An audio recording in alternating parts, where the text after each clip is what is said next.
Good morning, everyone, and welcome. I think we're missing Javier here. Hey, Steve, how are you? Good morning, Lalo. Nice to see you.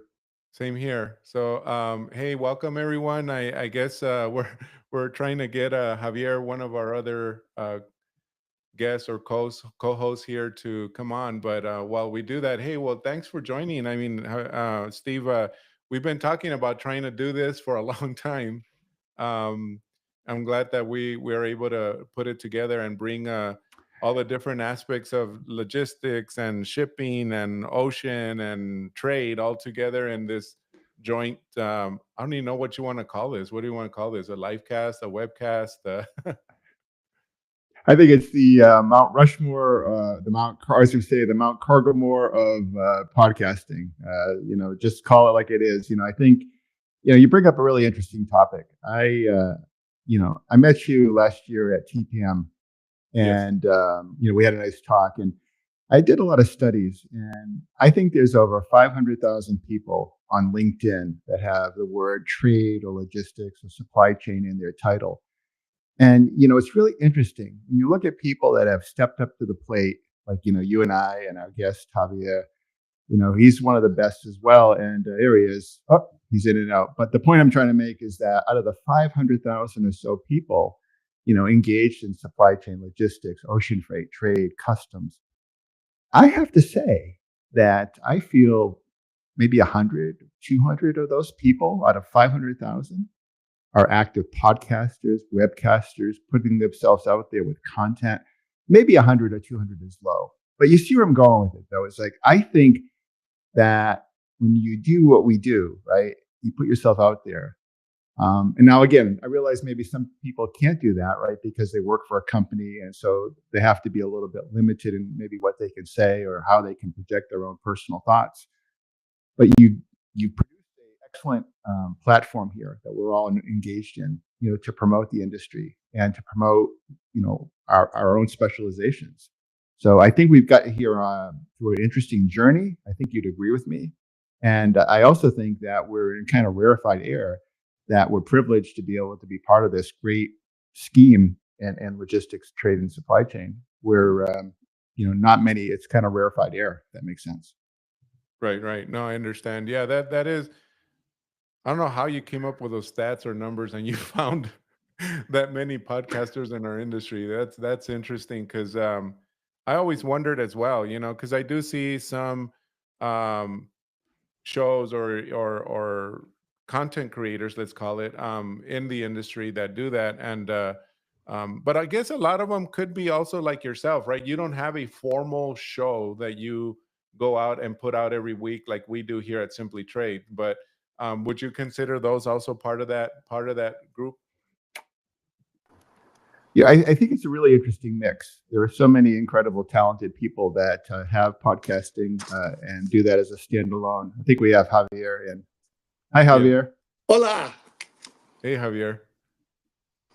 And talking about people that go right up to the top of the mountain, Javier is definitely one of them. I can't wait to hear more about his incredible Seven Peaks challenge. But to answer your question, Lalo, I think that it's really interesting what you say.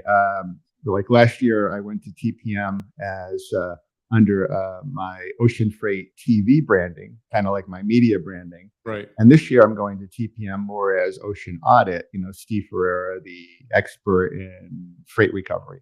So Well, I think it depends on what hat you wear and how you kind of monetize, your own business. There are great, folks out there, Sarah and Blythe. I can name a whole bunch of them, that have done very, very well, monetizing, full time podcasting, right? And I'm right. jealous. I think it's great, and I think when you can fit it into your professional life, like Javier has done, and I've done, and you've done to a large extent as well, it makes it even more all that sweet, right? Because we don't have to, you know, per se, right, necessarily live and die off of the media exposure. It's just great for a calling card, right? And I think Javier, you've been able to use that really well. I've seen you explode in the 2 years I've known you. I Yeah, have. you have a tremendous amount of content creation that you put out there, Javier, and it's engaging. That's the cool thing about it.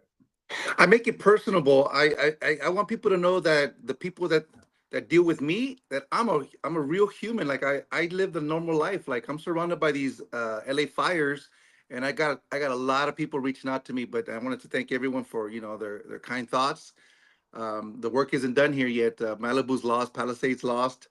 If there's something if we can do collectively as a whole, if we wanted to do maybe a food drive.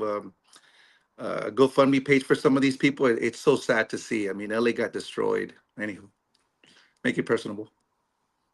Yeah, speaking of which, and how has that affected like any of the ports or any of the commerce or traffic in that area? And when it first started last week, it was pretty bad. I think now there's so many homes burned, people's lives are destroyed. I think the majority, I think with I'd say 30% of the people who live in that area work in the logistics transportation department, and they're having to look for homes. It's kind of tough, you know. So I'm thinking that maybe production might slow down just a little bit, but I think we'll pick up by TPM. And I guess it because of the port of Long Beach being so south, it's really not technically is not affected, right? But it's affected because of the manpower. Yes, the manpower. That's what's taking a toll, but we'll survive. We'll make it. I will survive. Woo! So Lalo, I wanted to talk about a couple of topics here, and one of the main ones is if it's okay, Lalo, did you introduce yourself? No, well, we all did. We all did. I mean, that's I'm sort of. I guess I'm hoping people will know who I am. I mean, I guess that's being I have that's being egomaniac, but so I'm just my name is Lalo Solorzano, and I'm from Global Training Center, as you can see from right here. But we have this little podcast called Simply Trade that we have several thousand listeners every month that come and listen to our take on trade and. We try to keep it fun and everything. I do have a co-host named Andy, which you met, Javier, and Steve did too over at TPM last year. He's normally wearing a cowboy hat, like you are, Javier. I think you and Andy were the only ones wearing cowboy hats in all of Long Beach And that and it's that coming day. at this TPM too. So Steve, bring your Stetson. Well, listen, I got to get you on the golf course first, and then we'll talk about Stetsons. Ah, touche. So but anyway, so yeah, that's what we do, and just provide education for anybody who's importing exporting that need to know about trade. So and I guess Steve, if you want to do yourself also, and then we'll Oh, we'll have sure. Javier. You're so kind to have me. I want to thank the whole audience that Lalo has and my audience as well, and Javier's. I think it's great that we're all here today. I made a joke that this is like Mount Cargomore. Three really interesting dudes talking about a lot of things. But for my part, I'm Steve Ferreira. I'm CEO of Ocean Audit, a global ocean freight and logistics refund recovery company. I specialize in getting overcharges and recoveries on all types of charges related to the ocean freight detention demurrage environment. And I'm privileged to have at this point 23 of the Fortune 100 as clients. And I guess my main mantra is that I do everything on contingency. I never charge a client for anything unless I don't produce a refund. So clients love me because I'm able to use my 40,000 outlier hours kind of as an art and a science to get the outlying refunds that other audits might have missed. So kind of a one-man solopreneur. That's the way I like it. And it's very similar to my mountain climbing friend, Javier, who I'll introduce next. Javier? Steve, I love your graphics in the background. Look, I keep saying, Steve, watch out for the train. That's your Watch train, out for baby. the refund. Um, You got to hop on it. Okay. Tell All us right, about let's go. yourself. Let's do the Steve trade. So my name's Javier Vera. I just started with Top Lift North America. Top Lift North America is the distributor for the Ferrari container handler and the counterbalance forklifts. I am the director for West Coast Business Development. Um, One of my main things is to get the market share out here and get the company known. So I'm doing everything possible to make that happen. And I'm on a quest to do the seven summits of the world. Those are the seven highest peaks in every continent. Last year, 2023, was it 2023? I did Kilimanjaro. A lot of people do know that because I promote that a lot on my LinkedIn. this February, which is in about 3 weeks, I'm taking off to do Aconcagua, which is the highest mountain outside the Himalayas. That's 22,840 feet. And as you can see here, all my world travels are on my wall. I've done 73 countries, and the goal is to do 100. And that's who Javier is. Javier, I got to tell you something. I've seen a lot of videos. I've seen a lot of content producers, but you really stand out, and I'll tell you why. You put out something a few weeks ago. I don't remember exactly when, but you were actually working out, and you were actually talking coherently in a heavy, intensive workout. I just can't believe you can. How can you mind focus like that? That's amazing. You know what it is? It's to do these mountains, you have to train. You can't just say, "Oh, I'm going to do the mountain." Actually, some of the expedition leaders won't even allow you on the mountain unless they see you do certain peaks. So I haven't stopped training. I train every day. I sometimes in the rain, in the heat, I have to go up there and I put on a 30-pound backpack. So that gets my stamina up.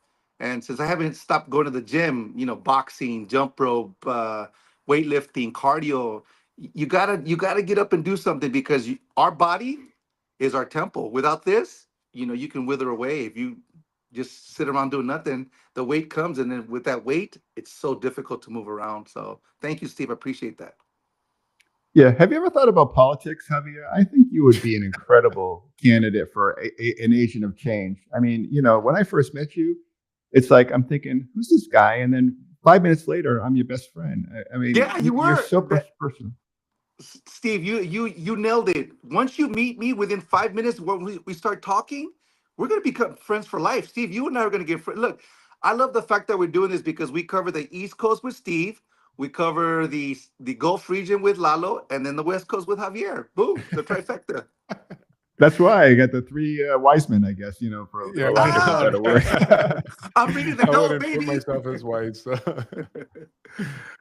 So we're But good. it's funny. I was thinking about the fact of how we came together at TPM. I think we all have that in common. And Lalo was so great. You do this really professionally, and my hats off to you. Literally, my hats off to you. thank you. And I was thinking about so many talented people at TPM.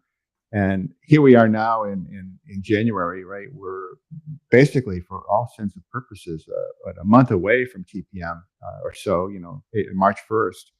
And, like always, so much on tap to talk about coming up and the big events. And I know there's things that we might want to address today, port strike that was not to be, forward loading of cargo.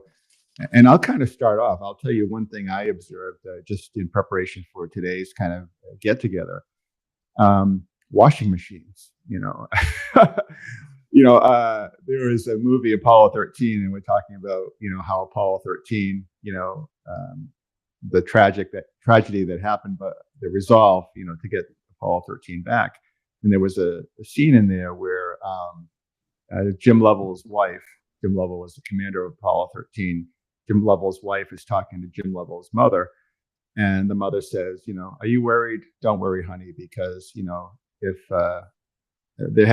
they had a washing machine that was flying, my Jimmy could land it, right?" So I always think about washing machines in Apollo 13.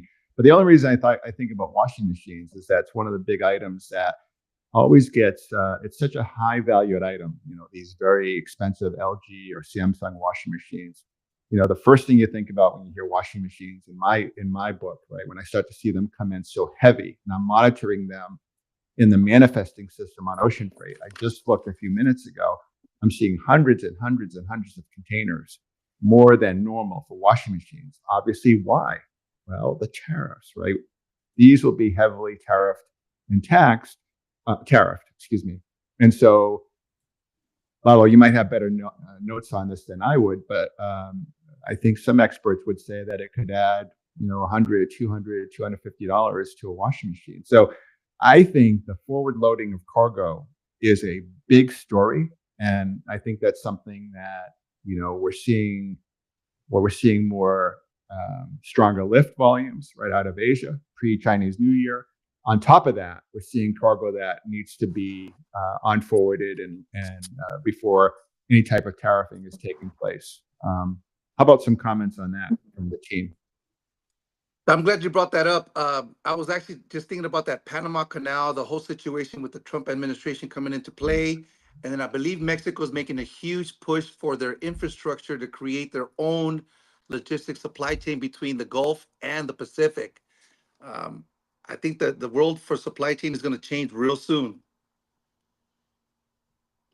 Yeah, I think so too. And then, I mean, there's with regards to, and then this is the way I see it. You guys get the stuff to US, and then like my audience and my people make sure that it clears customs and it gets to its endpoint, be it a distribution center, a manufacturing company to further manufacture, et cetera, but they take care of all the duties and taxes and tariffs.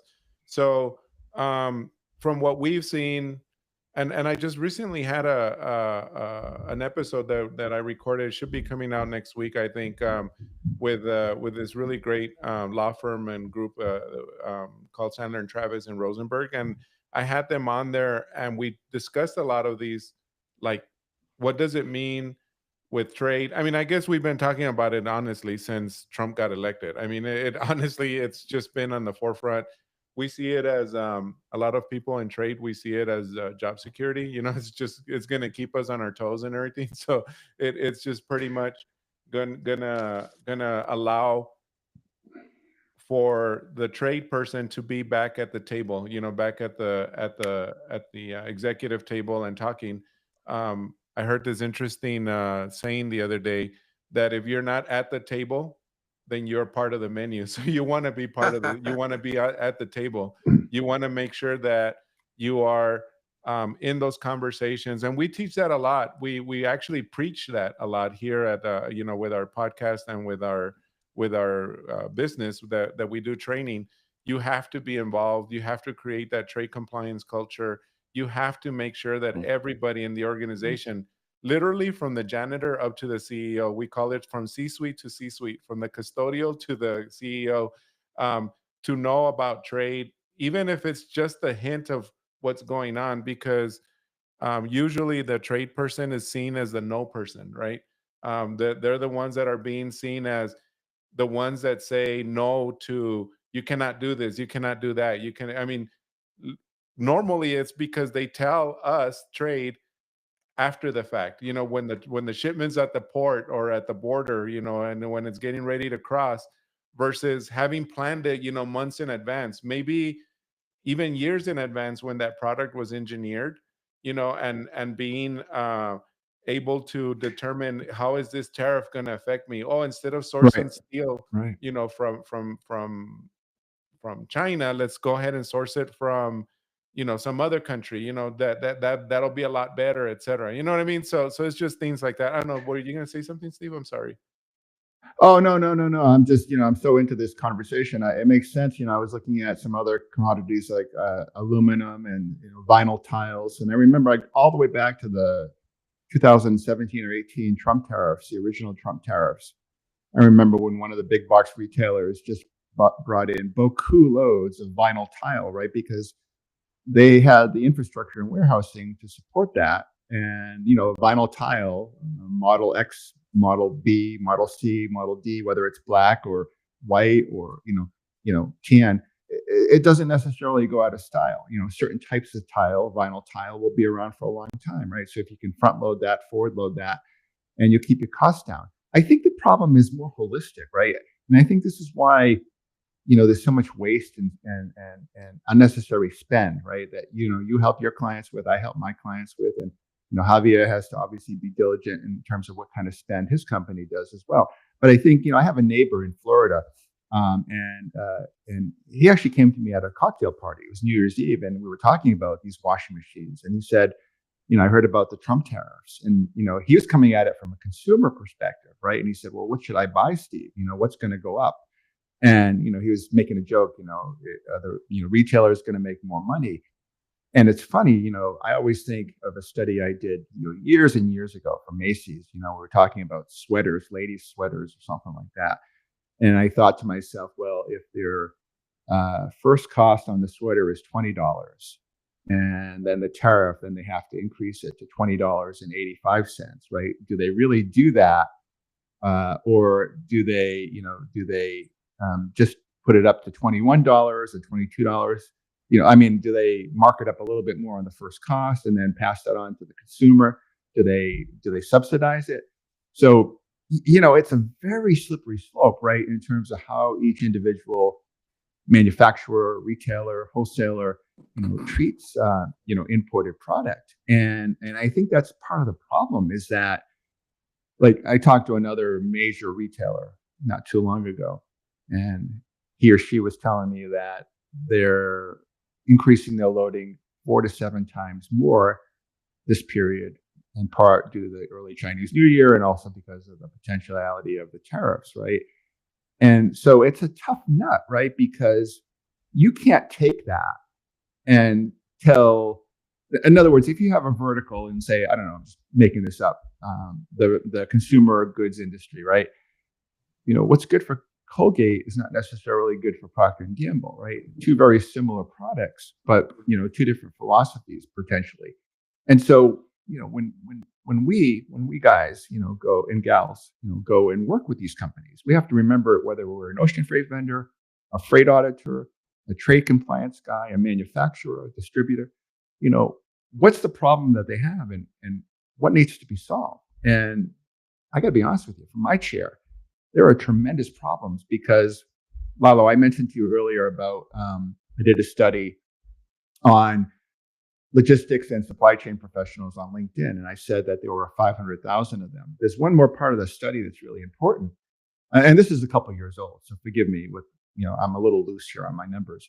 But if there were 500,000 people that have that kind of title with them, my results showed that over 12 or 15% of them were in their roles less than 2 years, right? So that tells me that fundamentally there's a lot of education that needs to be done. And unfortunately, that's one of the things that you don't hear much about, right? Is everyone wants and wants to pitch, but how do you educate and solve a problem? And then you come across more as a kind of a content or world-class leader or expert, right? And I think that's the thing I try to do at Ocean Audit is I don't try to say, hey, let me come in and I'll get you $1 million refund. I talk about the fact of how that came to be. And so I think it's reframing. Does that make sense? It does. It does. We touching on those tariffs and the supply chain, we kind of averted a huge ordeal, supply chain blockage here in a couple of days ago with the ILA strike. If it wasn't for a deal being reached, I think we would have seen some massive catastrophic supply chain issues that would have hit the entire world. I think the dock workers reached a tentative deal that just, I think it's a new 6-year contract that they have. And without that, the U.S. economy would have taken a huge toll.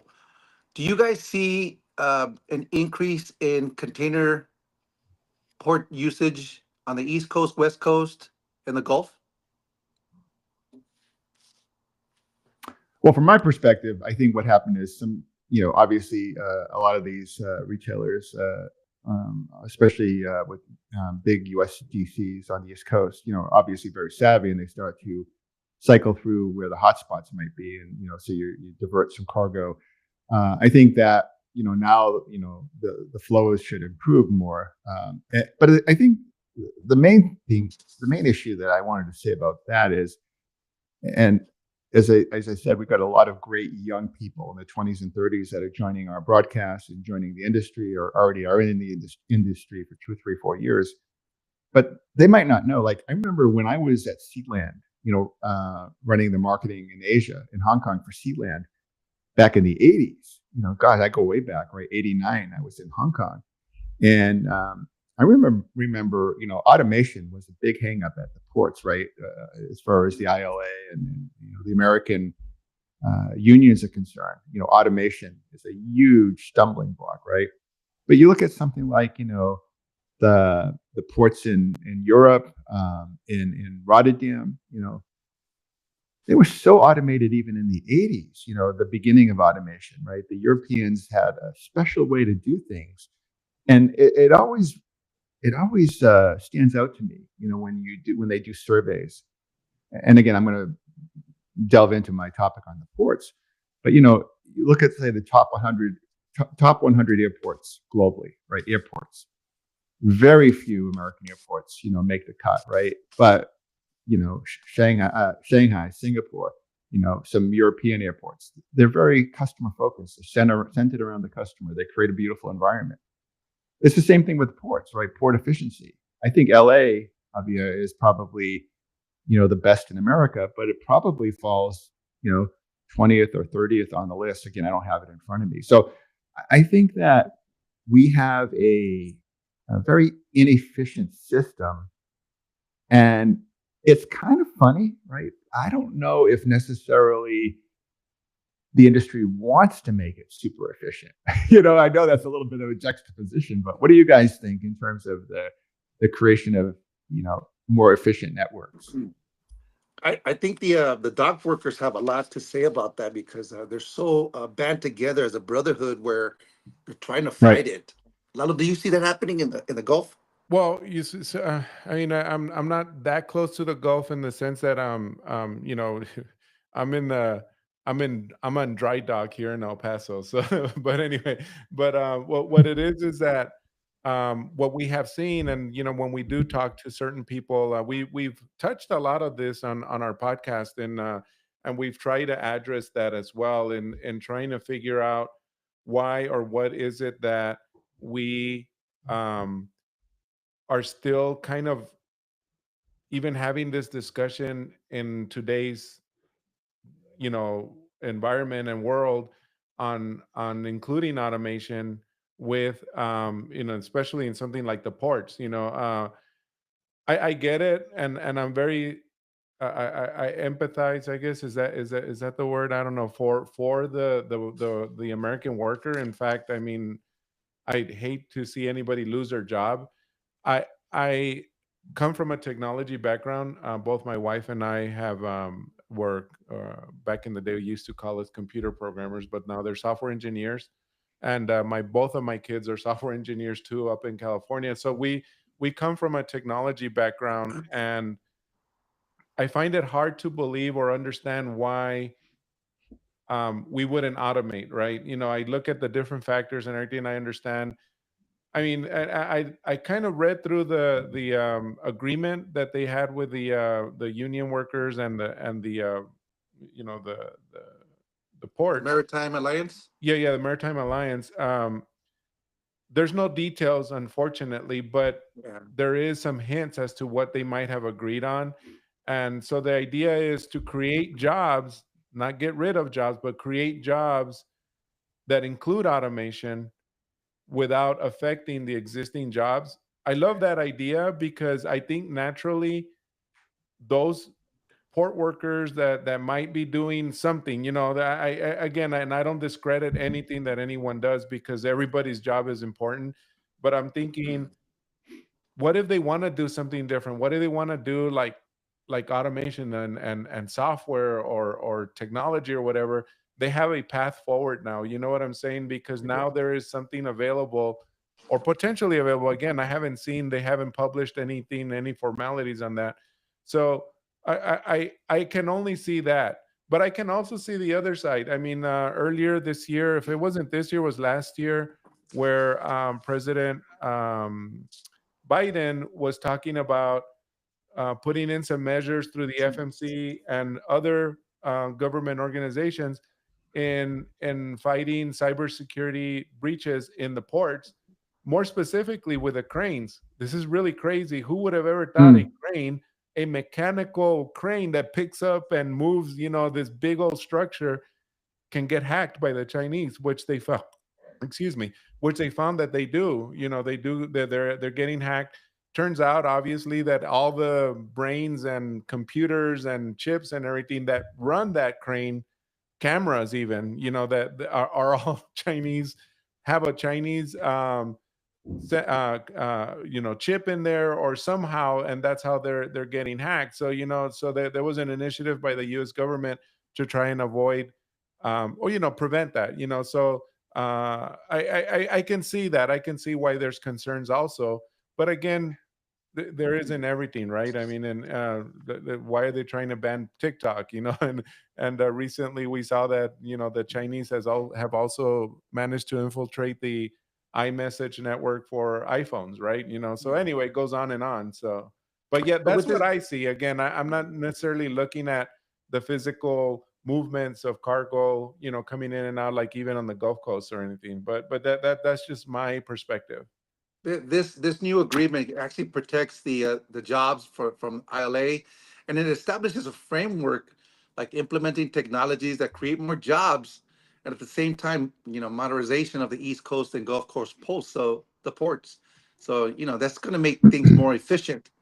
Like you said, Steve, making things more efficient, the capacity to move supply chains forward and strong. So we're slowly getting there, and America will get there. But how does America. that Remember, compare? How does that compare to the West Coast ports? Are those extremely automated, or are we in the same boat there? Are we going to Lala, have the whenever same you say West argument? Coast, you gotta throw up the W, man. You gotta go West Coast. Yeah, yeah, yeah. We're slowly taking initiatives to grow EV, to grow electric, to automation. It's a slow step because there's a internal fight. The administration here in California is really like pushing forward for these new automations, electric, but the people, the frontline workers like myself, we're kind of pushing back on saying, "Hey, slow your roll. We don't have the infrastructure. Peace, relax." So that's where we're at right now. something to consider too. And again, forgive me, I don't mean to bring in the tragedy of the fire, and the current affairs that are happening in California. But sometimes I actually wonder, and I'll go back to that thought in a second. But why I'm bringing this up is that, we don't really know what happened when Trump met with Daggett, right, of the East Coast Union, right? There was a lot of secret meetings. And so, this kind of has Trump's signature on it a little bit in terms of, I think, how they got it solved. And the union does seem pretty pro-Trump. And I don't know whether or not Trump said, hey, let's get you taken care of. The cargo will follow.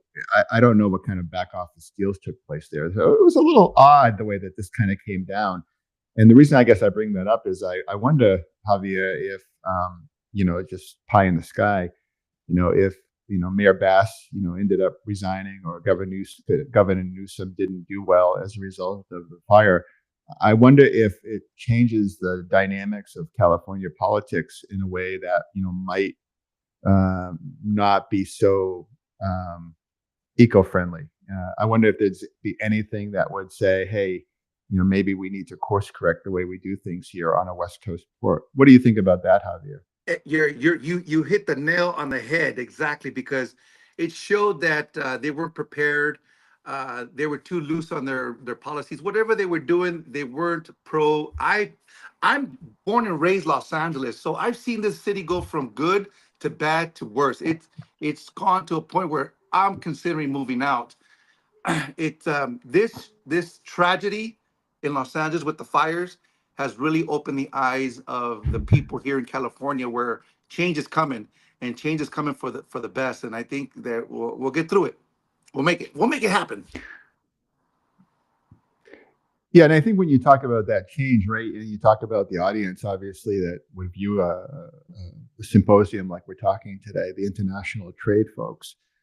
I'm in tune with all my customers on a daily basis. And, the focus now is everyone's going through RFPs, RFQs, whatever you want to call them, that kind of ritualistic mating dance of, that seems to be so deep seated, in our industries, going out for bid, whatever you want to call it. Right. And then the ritualistic dance of sitting down at TPM and not attending the meetings, but, doing the back office negotiations. It seems like everyone's mind now is, skull blocked on cost savings, focusing on, spend, focusing on projections, what will happen in the industry, what won't happen. And it seems like we always kind of come to this, especially at a watershed event like TPM, where there's so much going on globally, the Hamas, the Houthis, the Red Sea opening. I mean, we haven't even broached any of these, issues, and they're so pertinent, right, towards how our friends and clients and customers will be treating 2025. For example, I mean, do any of you gentlemen think that there'll be a black swan event? No, what's the black swan event?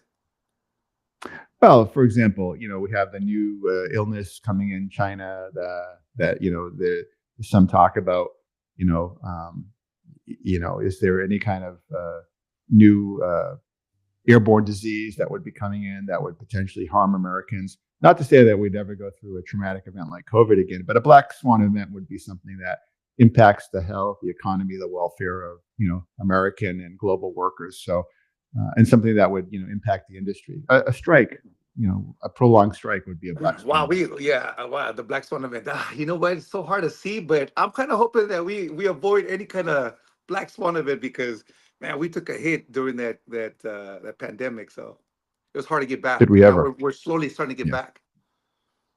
It's funny. I been doing some traveling recently, and hitting my share of gas stations because our SUV is a gas guzzler, unfortunately. And I can't. I don't know why I'm even bringing this up, but talking about the pandemic is I'm starting to see like more face masks. I saw a bunch of face masks thrown onto the ground, and I thought to myself, I haven't seen that in a while. Why am I seeing more face masks? So it started me to think, when I travel and I start to see more people protecting themselves, I start to get worried. But I haven't seen it to that extent on the airplanes anymore, and hopefully that anything that shut down an event like TPM in our country and our economy, we won't see that again. But I do worry about little mini events, such as something, God forbid, swelling up in the Middle East, or something to do with Hamas, or any kind of weaponization. I hope Ukraine, Russia solves itself out, so that we're all at peace and we can get back to a more harmonized economy and trade. I think with the Trump administration coming aboard next week, will I think smooth certain situations down where the canals will be open, the sewers will be flowing correctly. I think the world would see that. Hey, you know what? Let's chill out a little bit. Let's continue our international trade because honestly, we depend on China products. I hate to say it, but I mean, what 30% of the stuff, the containers coming in are from China, or is it more? See, what would you say? I think one of the stats that I love, and again, I don't remember how it goes precisely, but I remember there were some protesters, where they would talk about, and again, I don't take either side, right? But somebody would say, "Hey, why are you wearing those leather shoes? Why are you wearing that coat that has a leather, embossing on it?" And you should wear natural products. You shouldn't patronize, foreign bought products, right? And then it was really interesting. The person that was being told this turned the tables around to the person that said that. And they said, "Well, where are your shoes from?" Oh, Indonesia. Oh, okay. So, what's good for the goose is good for the gander. So I think that you can't escape the fact that 97% of what's around us, what we touch, breathe, live, work with. Mhm. I mean, my microphone, right? I mean, my microphone stand, my clothes, from Italy, right? My blazer, my mics from China, uh, my broadcast equipment, Malaysia, Indonesia, Australia, right? So, I mean, we can't live without it. You're absolutely right. And I think that I'm so pro-American, right? I love, right, when you talk about the heartland of America. I think some of the best people in the world, are like in Wisconsin, Ohio, Indiana. I love going through there because it's the salt of the earth. The people are so great and friendly. And I'd love to see more exports, come out of those basin areas. I'd love to see, a ball bearing factory in Nashville, Tennessee, or, an auto parts maker in, Peoria, Illinois. I mean, I'd love to see that. And I think we have a real chance at that, We do. with the vibrancy of entrepreneurship and economy and Trump. And I think he's going to promote American trade, which Yeah. is on the flip side a good thing. So this is actually, we haven't even talked about our export economy, but I think that potentially, and again, I'm not taking sides here, but I think potentially the next 4 years could see, if I was putting on a prognostic hat, a potential rebirth in some entrepreneur opportunities for export economy. And again, you have to judge that on potential retaliation, right? I mean, if we do go heavy on the import duties, do we potentially get some some gamesmanship on tit for tat, trade retaliation. So I don't know, Lalo, what do you think about some of those obstacles?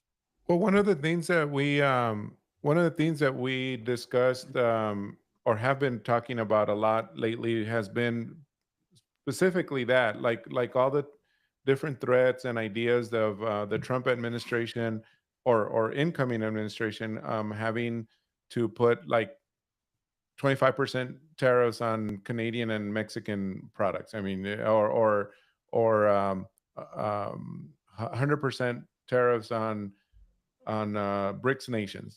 So if you're a member of the BRICS nation, you want to import into the U.S. 100% tariff, or et cetera. There's so many different examples.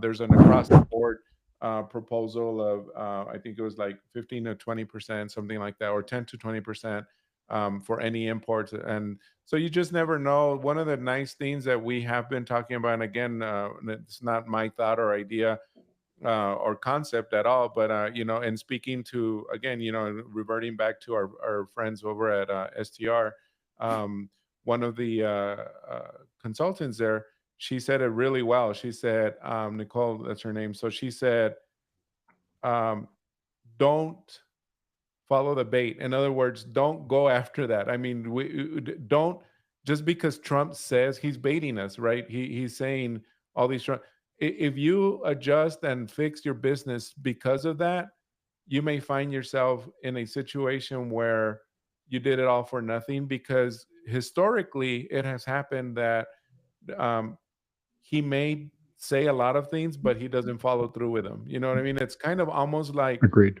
having to wait and see, instead of, like she said, instead of following the bait, you just wait and see, because you will find yourself in a situation where you might need to backtrack and undo something that you just did. I know right now there's so many shipments coming in from Canada and Mexico to the US before Monday. They're just coming in like crazy so that they can stockpile here in the US and avoid those duties. I Yeah. mean, Mm, what might happen with that? I mean, you might there might not even be a tariff. There might be. I know the President Claudia Sheinbaum is really sassy lady, and I love her the way that she's just not sitting back and taking it. She's saying, well, we're going to do this, we're going to do this, if you do that, etc. So I I mean, to an extent, of course, it could be bad because of us going into the U.S. I know, like, I know textiles and garments have been affected heavily going into Mexico now. But again, it's someone not sitting down and just letting it happen. It's, again, you just don't know what might sure. happen, and don't follow the bait. I guess if anything, my and listen to my episode that's coming out, like I said, in about a week or so. But that was one of the centralized themes, is like, don't follow that bait, because the fact is that it may not happen, and if it does, it's going to be probably like slow. um there's or it, again, it's just, it's not going to happen the way you feel like it might be. So I mean, to answer your question, Steve, that's kind of what I'm seeing, and that's more of like the best approach to this whole thing, coming in.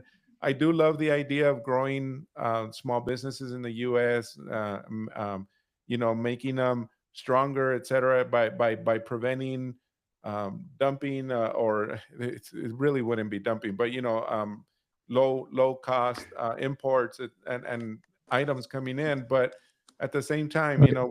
we do depend, like Javier said, we do depend a lot on imports. I mean, sometimes we just can't manufacture things without imports. I mean, there's just no resources here in the US to be able to fulfill certain things. So Yeah, I think that one of the things is really super interesting, and I missed this, and I'm glad I just remembered it to say it for the show. But I think something that Trump said the other day, and it almost started as a joke, but it's no joke, right? So we have the Internal Revenue Service, and he just created something called the External Revenue Service to deal yeah. almost, for these very topics that we're talking about, right? And so you bring up something called External Revenue Service, and again, I know, I go into the whole thing about who really pays the duties and the tariffs, right? It's is it the American consumer? Trump will say it's the Chinese manufacturers. Now, it's a circular argument we don't have time for today. But I think the point of the matter is that he's creating this Department of External Revenue, which is a big thing for me, right? Because you start to talk about the Doge effect, the Elon effect, and this external revenue. And again, I don't mean to insinuate that it's out of control because he's not even in office yet, but I think these are all signs, that we can start to read. And I agree with you, Lalo. It's almost like, don't read too much, don't put too much stock into them, right? Because you go off of the beaten path and you enlist in all these things, you may be completely wrong. And that brings me to the last point is that, it's really interesting. You look at the thought leaders in supply chain logistics, trade, ocean freight that I know, my friends and secondary friends and third contacts and connections through LinkedIn. How should I say this? I mean, I know one gentleman, I should say, in particular, probably like anywhere he goes, right? They would hire him, right? His stock is so high, like in terms of kind of a thought guy. But it's kind of weird, right? You look at his background. It's a year here, a year there, a year here, a year and a half there, a year there, 2 years there. And so the gentleman's had, 7 or 8 high-powered jobs at 8 different companies, right? In basically 12, 15 years. And I think it's amazing because I think it goes to show you that I think it proves the point, right? That you hang your hat on one particular bandwidth, right? He might say, well, we're going to go to India now. We're not going to go to Vietnam anymore, or we're going to go to Europe, right? And if it pays off, right, he makes $1 million in bonus, right? And if it doesn't, he's nice try, politely moves over to the next firm that will, that likes his way of thinking. And I think it's cool. I think it's absolutely cool. I think this guy is great. I know this guy really well. But yet, you look at somebody like that, and like my dad always taught me, he said, Steve, don't work for yourself. You need a good job where, they pay your medical bills and insurance, and, 30 years, you get your brass, your gold watch. And wow, I mean, is that your father's or grandfather's day? That just doesn't happen anymore. I look at this guy I'm talking about, in my mind, and I know 5 guys like that, right? That put together their own secret sauce and they bring them successfully to companies. But it's high risk, high reward. I think that none of us in this podcast would be where we are today if we didn't take some risks. And I think that's an important part, right, of our topic today, is that there's a certain bandwidth, a certain modicum that you follow that could be average, but if you're willing to kind of go out of the box and take a flyer on something, it's going to change the world, change your own personal world, your own business world, your own dynamics, your own personal fortune, your company's fortune, the direction of what product flow. Think of it. One bad decision, right, could really screw up a supply chain. So I think we have to think about how fragile it is and how much people that are out there, not that we, the 3 of us have all the answers, but we have some of them, right? Because we're talking here today about them. But I think it's important to be able to use those resources like us, our mutual companies and entities and our own personas to collaborate, right? And I think that this is like, Hillary Clinton said, what, to build a village? Well, this is to build our own kind of global trade village. And so I think we need more of this. Lalo, you've really done a great job putting us together today, but I think this is one. And again, I don't know if that's an original thought that I just had, but I think it's really important when you start to think about how each one of us, in our positions can influence change, right? And the status quo is, that's yesterday's news. I mean, we have to be forward thinking. And touching on that would be, I think we have some events coming up here that we're all going to be part of. Steve, I'm not sure if you know, but this Thursday is the State of the Port in Long Beach. Of course, we have Manifest coming up in February, TPM in March, IANA, I think it's in September, and then right after that is Break Bulk. So those top 5 are going to be places where we can all collaborate again with each other. So I look forward to seeing everybody there. And I feel like those are great events to attend. Had it not been for TPM, I wouldn't be on this broadcast with these two guys. I mean, I honestly, you make amazing friends that, in my opinion, are going to last a lifetime. And contacts. Hmm. It was like enlightening to see every like different parts of the business that, in my case, in trade, I don't get to see. It complements each other and all that, but it was actually pretty cool. On our end here for trade, we have a couple of big events coming up here pretty soon, and there's one coming up in Houston. But that one sold out, so there's no there's no way to get in. But there's another one coming up in Orlando, which is considered one of the biggest ones in our industry. It's called ICPA. I'll be there. Our business will be there. The podcast may be there as well. Just talking to people. So just if any of these events interest, or you'll be there, hey, look for us. Because I know Steve and Javier make a big presence there at TPM. I know it's a very huge event. I don't think I'm making it out this year because so happens that TPM and ICPA, I think, are back to back, one week after the other. So Right. I can't swing it from West Coast to East Coast just like that. I need some time to prepare for that. So, but anyway, that's how that's gonna go down. Steve, I'm am I a, going to see you at TPM, Steve? Oh, listen, I've got a special, I'm bringing a special, last year I had a special trailer. This year is trailer, and my mobile command post it's going to blow you away. I can't give it away what it is. I might start to leak some secrets about what I'm doing at TPM, but I'm doing something that's never been done before at TPM. So I'm excited. you can I'm count on it. excited. And where else am I going to see you? You'll be at Ayana Brick Bulk. Myself, no. Last year I did Manifest, but this year I'm putting all my eggs in baskets into the TPM and getting all the appointments lined up. I think Okay. TPM is really interesting because you can do so much pre-planning, and at the end of the day, everything kind of goes south on you because of people's schedules. I just think TPM is for what it is. I think Lalo is right on the money. I saw Lalo and Andy running around last year, and I was really intrigued. I thought to myself, wow, I'm not the only guy with a camera. And I thought to myself, this is great. This is what we need. We need more of, the proactiveness of outspoken, great content producers and product creators like, Javier and Lalo and his team. I think that, in my personal opinion, just in summarizing, I think where the market's at and where people are at is I think there's a lot of hesitation, a lot of indecisions that are people need to be brought over the edge, right? Okay, what's the next best step for me to do? What's the next best thing I can do as the director of global trade, as the VP of supply chain, as the global VP of logistics? People don't want to make mistakes, right? Because they get judged on that, especially in big corporations, right? Think of it, right?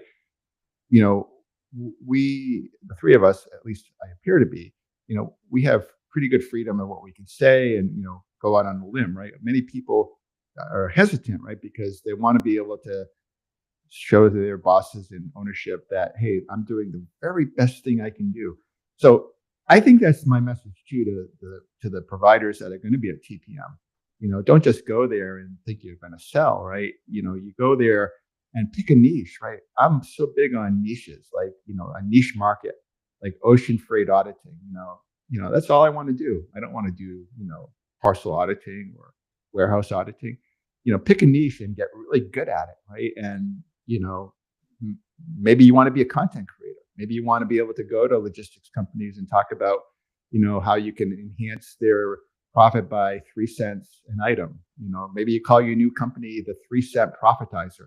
There's so many great opportunities here that all we need is one step forward. And these events like Manifest and TPM and the events that Lalo attends give the three of us that opportunity, to position ourselves to do it ourselves or to meet great people, to bring on our shows and help us influence the global community, which I think is one of the reasons why we're here today. So Lalo, I know we're getting short on the end of our time together, but I wanted to just thank you for what you've done to build your show. Javier, I want to thank you for how you've been such a incredible developing talent on the logistics, supply chain, and trade side.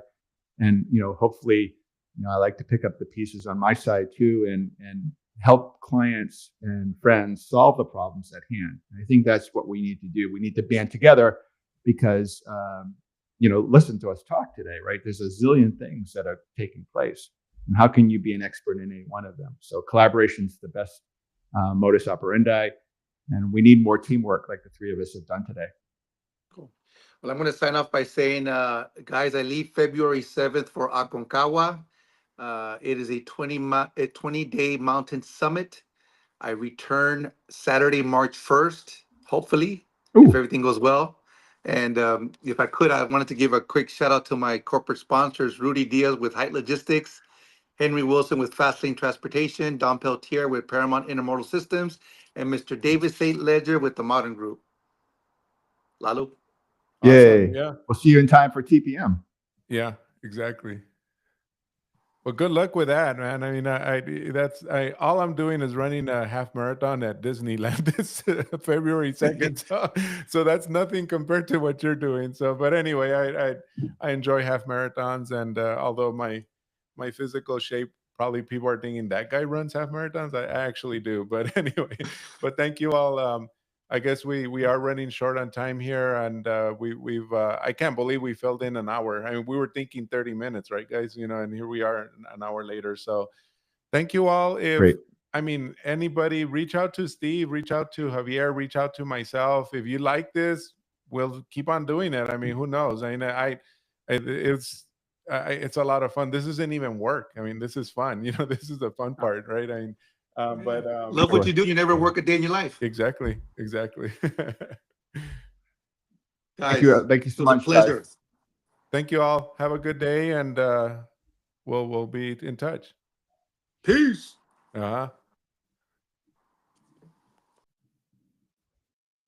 Awesome, guys. We're done. I think he dropped off. Yeah, he did drop off. We need